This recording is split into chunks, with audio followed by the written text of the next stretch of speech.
दोस्तों नमस्कार। अभी मैं हूँ जनपद जौनपुर के मछली शहर में, जहाँ से एक नाम की चर्चा होती है। डॉक्टर मनोज यादव समाजवादी पार्टी के कट्टर सिपाही हैं और पूर्व एमएलसी प्रत्याशी भी रह चुके हैं। ऐसे में जब कभी कोई मुद्दा गरमाता है तो डॉक्टर साहब बड़ी बेबाकी से अपनी बातों को रखते हैं। पेशे से चिकित्सक होते हुए भी राजनीति में अच्छी पैठ बनाए हुए हैं। आखिर एक चिकित्सक के साथ साथ राजनीति में आना और लोगों की सेवा करने का भाव रखना, ये सब तमाम चीज़ें इनके जहन में आती कैसे हैं। लोग जो है यहाँ धन दौलत पा जाते हैं तो अपने आप में मस्त रहते हैं, उन्हें लोगों की फिक्र नहीं रहती है। लेकिन डॉक्टर मनोज यादव ये हमेशा लोगों के बीच में आते जाते रहते हैं और लोगों के दुखों में भी शरीक होते रहते हैं। आइए कुछ तमाम उन बिंदुओं पर चर्चाएं होंगी कि इस वर्तमान समय में सरकार पे कितना भरोसा है, सरकार कितने अच्छे तरह से कार्य कर रही है और तमाम उन मुद्दों पे चर्चाएं होंगी। आइए हम बातचीत करते हैं। डॉक्टर साहब बहुत बहुत स्वागत है। बहुत बहुत धन्यवाद आपको। आज वर्तमान समय में ये राजनीतिक जो मुद्दे हैं, तरह तरह की बातें आती हैं, तरह तरह की चर्चाएं होती हैं। पिछली सरकार आई और गई, वर्तमान सरकार है, इसके रवैये, तो इस पे अपने विचार आप छोटे से शब्दों में पहले रखिए, फिर और आगे विस्तार से चर्चाएं होती हैं। नहीं, आपने सही कहा कि जब भी समाजवादी पार्टी की सरकार थी और आज समाजवादी पार्टी की सरकार सत्ता में 10 साल हो गए नहीं है। आप भी यहीं लोकल के हैं और हम भी लोकल के हैं। आप देखिएगा समाजवादी पार्टी की सरकार के समय में जिस गांव से आते थे, जिस शहर से आते थे, शहर को जो रास्ते जोड़ती थी, वो रास्ते कितनी बेहतरीन थी। और कहीं न कहीं आपको देखने को मिलेगा कि हम जैसे लग रहा है कि बहुत पुराने समय में काल में चल रहे हैं। आज जहाँ भी जाइए वहाँ रास्ते आपको टूटे-फूटे मिलेंगे। एक दूसरी चीज़, समाजवादी पार्टी की जब सरकार रही थी, यही जौनपुर को आप जान लीजिए कि एक मेडिकल कॉलेज दिया और उस मेडिकल कॉलेज को पूर्ण रूप से जो है ये भाजपा की सरकार ने नहीं कर पाया। और फिर जब वही समाजवादी पार्टी की सरकार थी तो आप विद्यालयों को देखे होंगे कि कितनी बेहतरीन तरीके से सुंदरीकरण कराया गया, क्योंकि मैं भी उस समय प्रधान था उस सरकार में। और हमारे यहाँ के प्राइमरी स्कूलों को देखेंगे तो सबसे बेहतरीन जो है प्राइमरी स्कूल को हम लोगों ने बनाया। मगर इस जब भाजपा की सरकार आई है तब से केवल इनका एक ही फंडा, एक ही राजनीति है, धर्म पे लड़ा देना, जाति जाति में बिखेर देना। यही इनकी एक राजनीति है, यही पद्धति बन चुकी है। और अपने तो झूठ बोलते हैं कि हर प्रत्येक जनप्रतिनिधियों को भी वो जो है झूठ बोलना सिखा दिए हैं। तो सोचिए कि आज जो है जनपद जौनपुर की क्या दशा है। दशा ये है कि ना तो यहाँ पे आदमी सेफ है, ना तो आदमी यहाँ पे विकास के जो है परिभाषाओं को जो है उजागर कर सकता है, और ना ही कोई ऐसा नया स्ट्रक्चर है कि जिसको हम देख के ये कह सकें कि भाजपा की सरकार में ये बनी है। और सबसे बड़ी समस्या है, सबसे बड़ी अगर समस्या है तो स्वास्थ्य की है, चिकित्सा की है, और आज सबसे बड़ी समस्या बन चुकी है, आप ये जान लीजिए कि रास्ते की। अब आप देखते होंगे कि कितना बेकार रास्ता। अच्छा डॉक्टर साहब, एक प्रश्न आपसे हम करना चाहेंगे। जो कार्यशैली है भारतीय जनता पार्टी की और जो कार्यशैली थी समाजवादी पार्टी की, दोनों में कितना अंतर है? जमीन आसमान का अंतर है। कैसे आप कह सकते हैं? हम ऐसे कह सकते हैं कि आप ही अभी पता कर लीजिए कि गांव में भी आपके जितने भी ऐसे लोग होंगे जो आज भी शोषित हैं, वंचित हैं और पीड़ित हैं। आप देखिए कि अगर कहीं तहसील में जाते हो तब पर भी ठगी हो रही है उनके साथ, थाने में जा रहे हैं तो थाने में भी बहुत दलाली हो रही है, लेखपाल कहीं लूट रहा है, कहीं एसडीएम लूट रहा है, कहीं कोतवाल लूट रहा है, कहीं पुलिस लूट रहा है। ये फर्क है। और नेता अगर कहीं कोई बात किसी का कह रहे हैं, कोई अधिकारी सुन नहीं रहा है। और हमारी सरकार में जब समाजवादी की सरकार थी तो वहां पे एक जो विधायक रहा करता था, एक वीटो पावर रहा करता था, और हर जनप्रतिनिधि के ऊपर जो है हमारी जनता का भरोसा था कि हम अपने विधायक जी के पास जाएंगे तो हमें कोई न कोई निर्णय और कोई न कोई जो है हमको सहारा मिल जाएगा। मगर आज के समय में जो विधायक हैं वो तो खुद ही आप जान लीजिए कि मैं जानता हूं कि आज के जो समय में एक पीएम, एक सीएम और एक डीएम के अलावा किसी विधायक का नहीं चल रहा है। अब मैं खास करके अपने जनपद जौनपुर की बात करूंगा, आप यहीं देख लीजिए। ऐसे कैसे कह सकते हैं? अभी देखिए, कबीरा गा रहे थे एक डीएम, यहीं पे एक डीएम कबीरा गा रहे थे, तो क्या वो तो होली मिलन समारोह, तो होली मिलन समारोह में आप सरकार का जो है कबीरा गाओगे? ये लोकतंत्र में है। आप सरकार में है, प्रशासनिक अधिकारी हैं आप। सरकार जो काम करेगी, सरकार के नुमाइंदे हैं यहाँ पे उनको गिनाने के लिए, विधायक है, सांसद है, उनके कार्यकर्ता हैं, उनके संगठन है। आप कौन से संगठन से जुड़े हो भाजपा के? क्या आप संगठन से जुड़े हैं? क्या आप भाजपा में जुड़े हुए व्यक्ति हैं? तो आप देखिए इसी आंकड़ा, क्या हमारी सरकारों में ऐसा हुआ है क्या कभी? आपने सुना है कि समाजवादी सरकार में कोई डीएम बैठ के जो है हमारी सरकार की जो है गाथा गाता हो? ये जो दिनेश नाम के डीएम आते हैं ना, ये पॉलिटिकली हो जाते हैं, ये नाम ही इस तरीके का है। एक लोग तो राजनीति करते करते चले ही गए जौनपुर को लूट के, और एक लोग हैं वो भी आस लगाए हुए हैं, वो तो फिर पैदल हो चुके हैं, अभी ये भी अपना शुरू किए हैं, देखिए क्या होता है इनके साथ। अच्छा, एक बात आपने कहा कि जात की राजनीति होती है, तो ये जात की राजनीति हर पार्टियां करती हैं और या ये जाति वाले करते हैं? आखिर ये खत्म कैसे होगा? देखिए, लोग यही सोचे थे कि भाजपा की सरकार जो है वो जाति की राजनीति नहीं करती है, वो विकास में अपना विश्वास रखती है। परंतु जितनी जाति की राजनीति इस सरकार में हुई है, वो शायद किसी सरकार में नहीं हुई होगी। आपने उत्तर प्रदेश की राजनीति को देख के ले लीजिए। आपके उत्तर प्रदेश की जाति की राजनीति इस तरह से है कि आप जान लीजिए कि यहाँ पे संजय निषाद निषाद की राजनीति करते हैं, उनको जोड़ा इन्होंने। ओम राजभर की राजनीति करते हैं, उनको जोड़ लिया इन्होंने।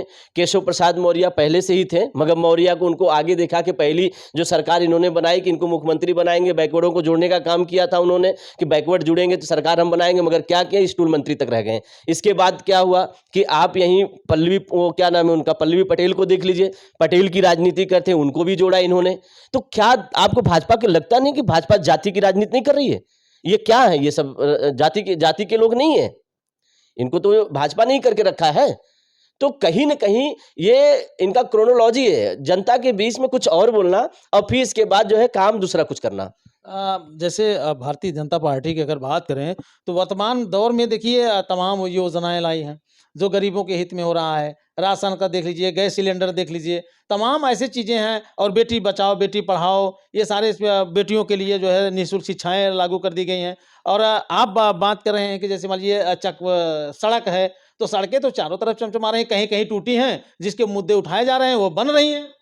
अच्छा आप बताइए, आप जहाँ तक मुझे जानकारी है कि आप बदलापुर के रहने वाले व्यक्ति हैं। जी। बदलापुर में आज भी देश की आज़ादी को 74 और 75 साल के वर्ष हो गए। एक वनवासी समाज रहता है, माझी समाज, और वहाँ आज भी 200-250 लोग हैं। वहाँ बिजली नहीं पहुँची, सड़क तो दूर है, बिजली भी नहीं पहुँची, बिजली को खेत-खेत से जाना होता है, खंबे जाना होता है, वहाँ नहीं पहुँची। कुछ सड़कें आप बताइए जहाँ से चल के आए हैं, क्या आपके घर के सामने से जब आप निकलते हैं और शहर के बड़े रास्ते पे जब आते हैं, हाईवे पे जाते हैं या फिर इसके बाद पीडब्ल्यूडी की रोड पे आते हैं, तो क्या आपकी पगडंडियों की रास्ते जो पहले ये लोग इतने वादे किए करते थे, क्या वो बनी हुई है? अगर बनी हो तो हमको फ़ोटो भेज दीजिएगा, हम समझ जाएँगे कि आप चमचमाते हुए रोड से आ रहे हैं। एक दूसरी चीज़, राशन की व्यवस्था जो है पहले की पूर्व की सरकारों ने ये इस खाद्यान्न की व्यवस्था किया था, और हमारे श्रद्धेय नेताजी जब रहे तब उन्होंने पूरा लागू करवा दिया था कि जन-जन तक जो है, जिनके घर में जो है अनाज न रहे, उनके घर तक अनाज पहुँचाने का काम किया जाए। और सिलेंडर की बात कर रहे हैं, सिलेंडर 400 रुपए में मिला करता था, आज वो सिलेंडर ब्लैक में हो रहा है। जब से जो है ईरान और अमेरिका का लड़ाई हो रहा है, और तब से मैं देख रहा हूँ सिलेंडर ब्लैक में 5-5 हज़ार रुपए की। ये भी इतिहास में दर्ज होगा कि भाजपा की एक सरकार थी, उस सरकार के समय में खाने के लिए लाले पड़ गए थे, सिलेंडर को जो है ब्लैक में खरीदा गया, और वो भी 5,000 रुपए में। क्या सिलेंडर इनकी देन है? हमें बताइए आप। और किसान की स्थिति क्या है? स्थिति परिस्थिति इतनी खराब है कि बेचारे जो है अनाज लगा देते हैं, अनाज बो देते हैं, तो उनके दाम भी नहीं मिल रहे हैं। किसान की भी स्थिति इन लोगों ने खराब कर दी, क्योंकि जुमले बोल के आए थे कि अनाज के दाने का दाम जो है दुगुना देंगे हम। क्या मिला उनको? कुछ नहीं मिला। फांसी मिली, मौत मिली, इसके बाद कुछ नहीं मिला। रही बात बेटियों की सुरक्षा की बात, अरे जिस देश में बेटी जो 5 साल 6 साल की बेटियों की जो है निर्मम हत्या हो जाता है, रेप होता है उनके साथ, और ये फिर कहते हैं कि बेटी बचाओ बेटी पढ़ाओ, पूरा परिवार को नष्ट कर देते हैं।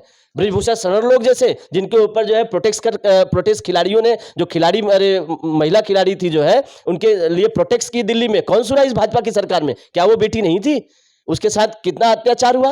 यही एक पूनम मौर्य थी बेचारी जो है प्रतापगढ़ की, उसको उसी स्कूल में जो है, वो यही योगी जी के सजातियों का स्कूल था, ऊपर से जो है उसको रेप किया गया, धक्का मार के गिरा दिया, मर गई बेचारी, कुछ नहीं हुआ उसको, क्योंकि वो गरीब थी, वो पीडीए के लोग थे। तो ये बेटी की बात की जो ये लोग कहते हैं कि बेटी बचाओ बेटी पढ़ाओ वाली ना, इनके मुंह से शब्द जो है अच्छे नहीं लगते हैं, निंदनीय है। ये तमाम घटनाएं तो हर सरकारों में होती हैं, कोई ये नई चीज तो है नहीं कि बस इसी सरकार में हो अभी रही है। आपने देखा किसी समाजवादी पार्टी के किसी व्यक्ति को एक अयोध्या में कोई मुसलमान थे, उनके नाम पे किया, जब कोर्ट में गया मामला, जांच हुआ, सब कुछ, तो निर्दोष पाए गए। तो ये गंदी राजनीति करने वालों से ये उम्मीद नहीं रखा जाता, क्योंकि ये लोग खुद घृणित लोग हैं, ये खुद घृणित लोग हैं। इनसे तो लोग अब ये कहते हैं कि अब भाजपा हटाओ, बेटियों को बचाओ, ये नारा आ गया है। गायत्री प्रजापति भी तो इसी मामले में जेल गए। तो फंसाए गए हैं गायत्री प्रजापति, वो तो पूरा बयान दे रहे हैं। बाद में वो लड़की भी, उनकी माता जी भी आई कि हमको पैसा दे गया था। मगर अब आज क्या, कानून का एक जब शिकंजा चल जाता है, कानून का कलम चल जाता है, तो उस कलम को भी जो है बैक नहीं किया जा सकता। सजाए हैं, सब कुछ है, धीरे धीरे फिर इसके बाद जो उनको निर्णय होगा कानून के माध्यम से छुट के आएंगे। ये भी तो जग जाहिर हो गया। अभी हाल के दिनों में मैं एक यादव परिवार के पास गया था। एक भाईचारा के नाते उस लड़के का दोनों पैर और दोनों हाथ कट गए हैं। तो हम लोग दरवाजे पे पहुँचे तो उसके यहाँ कोई जनप्रतिनिधि आज तक नहीं गया, चाहे वो समाजवादी पार्टी का रहा हो, चाहे वो भारतीय जनता पार्टी का रहा हो, चाहे वह बसपा का रहा हो। कोई उस गरीब के दरवाजे पे नहीं गया। हमने पूछा कि आपके क्षेत्र के विधायक कौन है? तो उन्होंने कहा लकी यादव। तो यहाँ तक वह भी उस दरवाजे पे नहीं गए। क्या कहना चाहेंगे आप? आज आपके माध्यम से हमको पता चला है, मैं मल्ली में लगातार चल रहा हूँ, लोगों से भी मिल रहा हूँ, हमें पता चला है तो मैं जरूर जाऊंगा। अब वहां प्रतिनिधि क्यों नहीं पहुंच पा रहे हैं मैं ये नहीं बता सकता, क्योंकि जो जिम्मेदारियां होती है जनता के बीच में रहने के लिए जनप्रतिनिधि चुने जाते हैं। यदि अगर वो अपने जनता के नहीं होते हैं, ऐसे प्रतिनिधियों को हम मानते हैं कि माननीय राष्ट्रीय अध्यक्ष जी भी जगह नहीं देते। राष्ट्रीय अध्यक्ष जी कहते हैं कि अगर आप जा रहे हो तो जनता का काम करो, तुम्हारे पास और कौन काम है। अरे जो जनप्रतिनिधि है, जो विधायक, जो सांसद है, उनकी ये खेती है, वो अपनी खेती को अगर नहीं सजा पाए, अपनी खेती को नहीं देख पाए, उसमें जो सींचने के लिए सारी व्यवस्था दी जाती है, पानी है, खाद है, अगर नहीं कर पाए तो ऐसे जनप्रतिनिधि नहीं माने जाते। मैं तो ये कहता हूं, मैं किसी का विरोध नहीं कर रहा हूं, मगर अगर ऐसी बात आपने कहा कि एक बच्चे का पैर कट गया, दोनों पैर कट गया, अगर उसे कोई देखने नहीं गया तो बहुत आहत है इस बात को लेकर हम भी, और इस बात की घृणा भी करता हूं कि क्यों नहीं गए, जाना चाहिए था। अगर बात करें, जैसे अभी आपने एक बात छेड़ा कि बदलापुर से हैं और बदलापुर, मैं तो ये कहता हूं कि बदलापुर तो पूरी तरह बदल गया है। हाँ, सही कह रहे हैं। डांस, नाच, गाने से बदल गया है। अभी तक हम जानते हैं कि जनप्रतिनिधि जो था वो काम करने में नाचता था। ये तो आदमी जो है म्यूजिक बजा के जो है डांस कर रहे हैं। तो डांस करने से क्या काम संतृप्त हो जाता है? आप वहाँ के लोग पूछो कि कितने लोग अभी भी किडनी फेलियर के लोग हैं जो अभी डायलिसिस कराने के लिए परेशान हैं। वो उनको नाच दिखाओगे, अच्छा लगेगा? जो जिनके माता-पिता और जिनके बेटे अपाहिज होके खाट पे पड़े हुए हैं, दवाई के लिए पैसे नहीं है और वो नहीं जा पा रहे हैं अस्पताल तक, तो उनकी अगर मदद नहीं हो, तुम नाच करोगे तो अच्छा लगेगा? अरे जिनके बेटे शिक्षा लेने के लिए पैसे नहीं है, वो अपने बच्चे को जो है बाहर नहीं भेज पा रहे हैं और फिर इसके बाद वो त्राहिमाम कर रहे हैं पैसे के लिए, और तुम नाच करोगे, अच्छा लगेगा? अरे जो व्यक्ति अपने घर से निकल के बाहर तक, सड़क तक नहीं पहुंच पा रहा है, उसकी सड़कें टूटी हुई हैं, तू डांस करो तो अच्छा लगेगा? क्या मतलब? खूब नाचो, जितना नाचना है उतना नाचो, मगर कुछ काम तो कर दो प्रभु।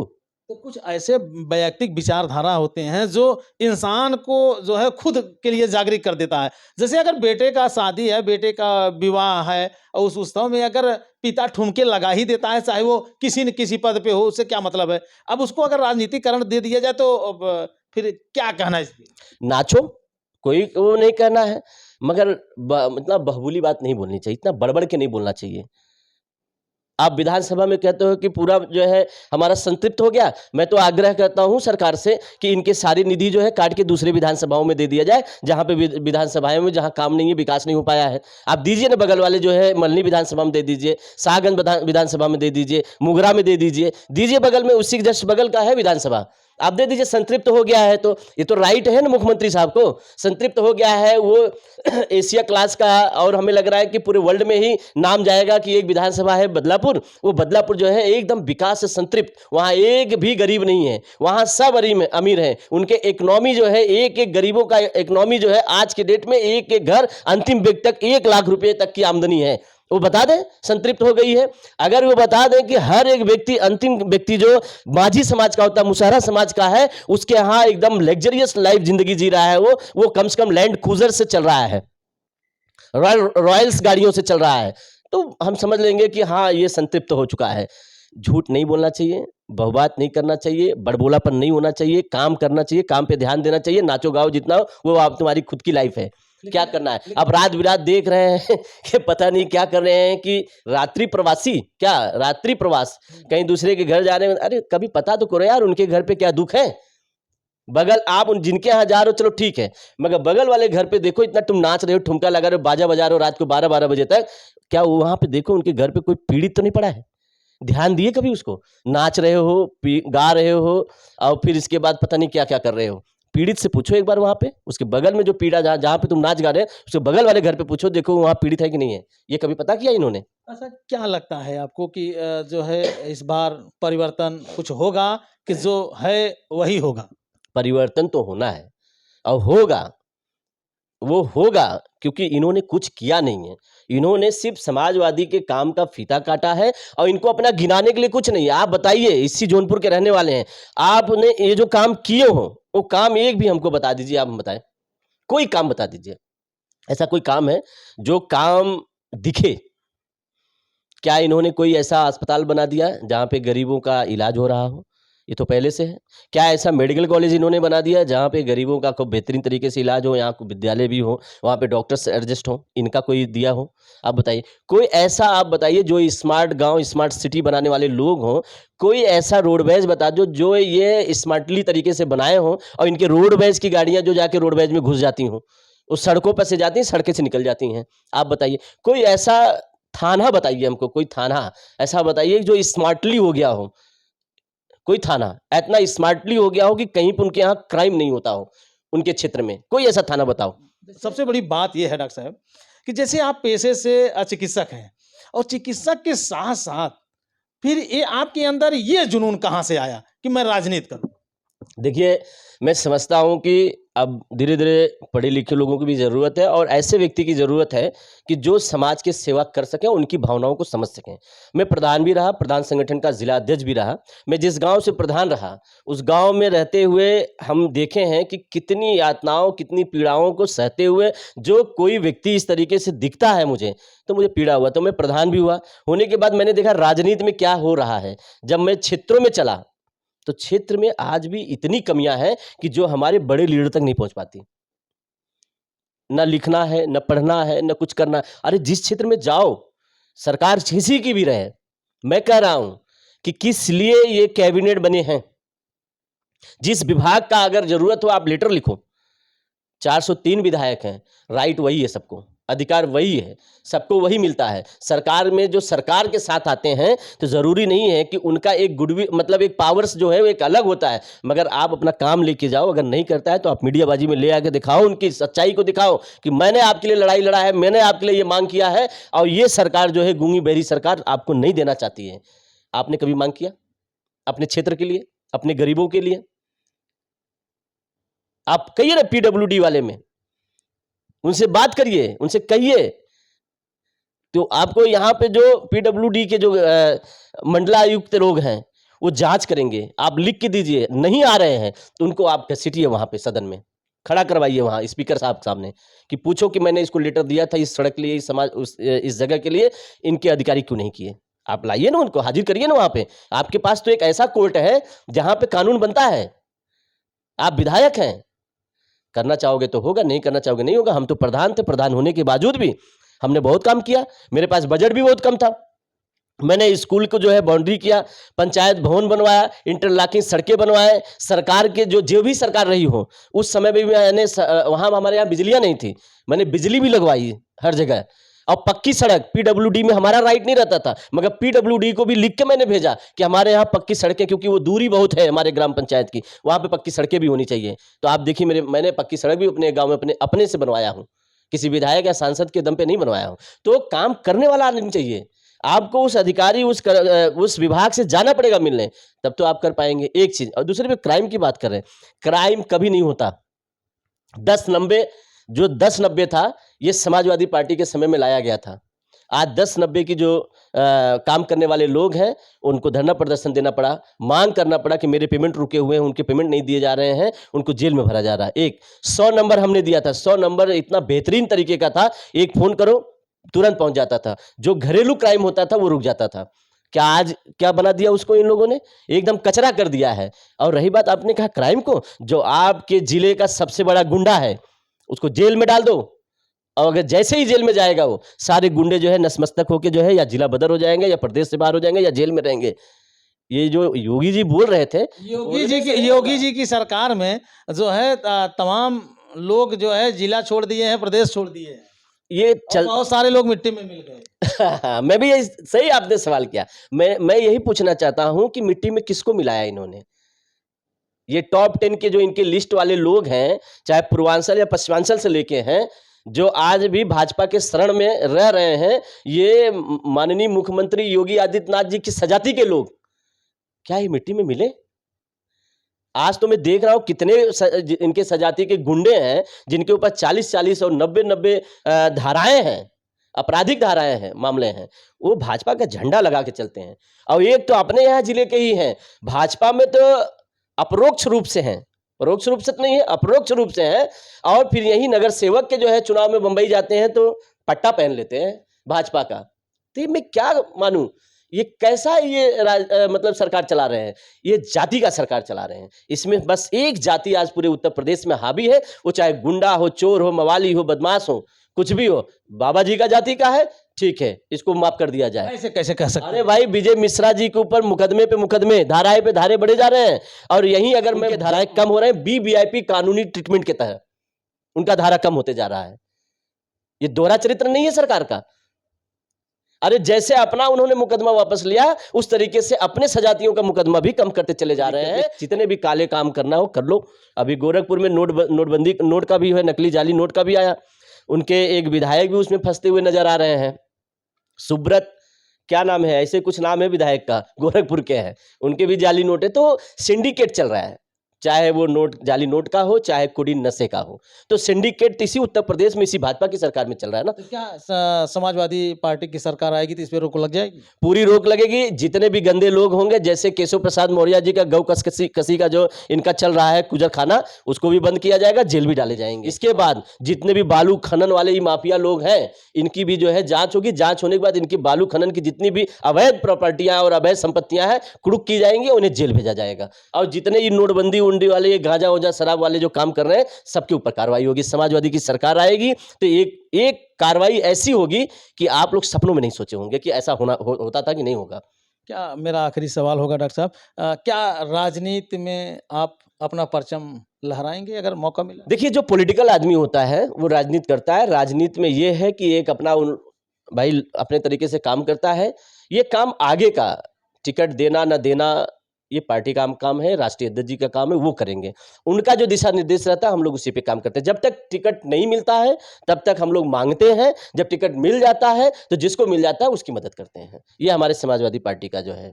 अच्छा, इतनी बेबाकी से आप अपनी बातों को रखते हैं, तो क्या आपको ये नहीं लगता है कि कभी आपके ऊपर भी तमाम आरोप लग जाएंगे? आरोप लगने को तो किसी के ऊपर लग जाएगा, आरोप लगने को तो किसी के ऊपर लग जाएगा। और बेबाकी से बोलने की बात नहीं, जो सच्चाई है उसको बोलने से कभी भी थिरकना नहीं चाहिए। और जो सच्चाई उसको रखो, जनता सब जानती है। हमारी बातों को जो मैं रखा हूं, जनता जरूर इसको एनालिसिस करेगी कि मैं सही कह रहा हूं या झूठ बोल रहा हूं, क्योंकि आपका चैनल जब चलेगा तो लोग उसको देखते हैं और देखेंगे तो आपको भी बताएंगे कि ये क्या सही है, क्या गलत है। पर जो जनता की बात है, जनता की आवाज़ है, उसको बोलने में, सच्चाई बोलने में कभी किसी को छुपना नहीं चाहिए। और जो जनप्रतिनिधियों का काम है वो अपना काम करना चाहिए। ये मेरा बहुत बहुत धन्यवाद। तो दोस्तों, ये रहे जनपद जौनपुर के मछली शहर के डॉक्टर साहब, डॉक्टर मनोज यादव, जो अपनी बेबाकी से, अपनी आवाज़ से हमेशा सुर्खियों में बने रहते हैं। अब आपके क्या विचार हैं? परिवर्तन संभव है या असंभव है, ये तो समय बताएगा। अब आपके क्या विचार हैं डॉक्टर साहब की बातों को सुनकर के? आपको कैसा लगता है? कमेंट करके आप अपनी राय जरूर दीजिएगा। फिर मिलते हैं नेक्स्ट वीडियो, नेक्स्ट खबर में। जय हिंद।